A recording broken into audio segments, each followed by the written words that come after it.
九江風夫婦館，皮下下也趁熱，喺新竹山巷嘅西莊頭，先傳出咗眼前嘅甜甜嘅好味思。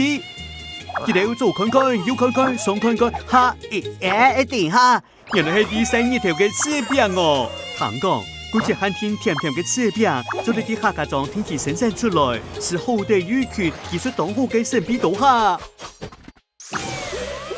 佢哋就係客家阿婆，好強哦！到底一對阿婆讓我練出一身刨刺嘅好功夫，柿餅又讓我成為新竹客家莊嘅招牌鐵神咯。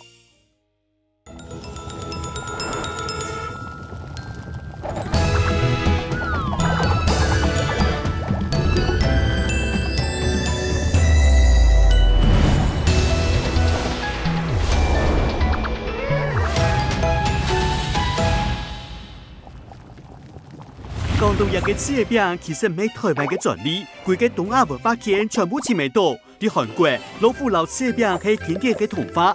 日本移民還是撈做柿餅嘅俗人帶到美國家住，而美國人也啱見識見好咯。有啲號稱水果王國嘅福摩沙，柿當然係又大又甜。1970年代，就一群客家果農結合到台灣總部嘅摩天嶺，打造出甜柿最強產地。But 甜柿其實係對日本移植過來嘅新品種，直接賣到市場就當賺錢。至於台灣本地出生嘅石柿，係也幾水柿嘅啦。就用地位加工方法，針對翕出人類度嘅甘甜，柿餅嘅製作工藝專利誕生嘞。台灣新竹山巷中當到水柿誒，在地嘅客家朋友也變做柿餅師傅，做啲100年前要做傳統點心，就係報紙行收集嘅鐵線名聲。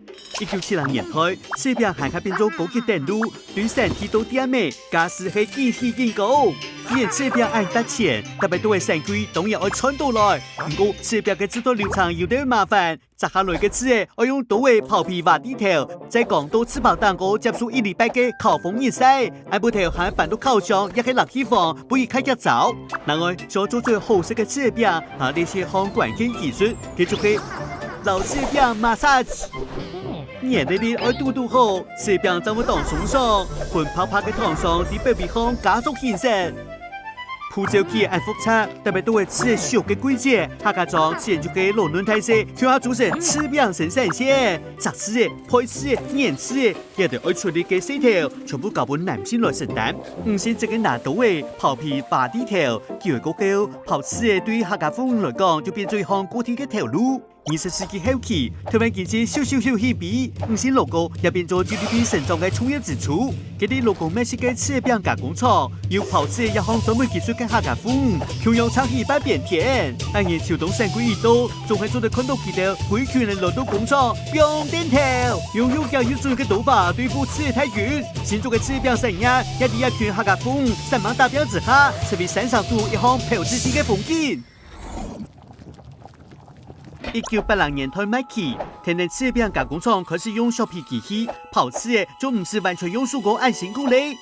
無別嘅係，減點做嘅客家婦，還係柿餅生意嘅主要勞動力。一份頭路唔但搶到你貼補家用，也睇出莊頭嘅婦群體嘅啲情感，進一步發展出柿葉按樣嘅特色工藝。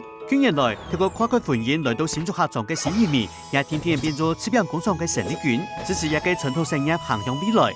100年來，大家繼續享用來自新竹嘅柿餅。第一個時節，大家應該會看到比較甜美美食嘅後輩，用呢條勞動者啲嘅點點嘅貢獻勞付出。有啲台灣各地嘅客家莊，皮下拍也趁熱，還會讀到呢條產業報後嘅無名英雄咯。可讚，哈哈，好點，你早來了。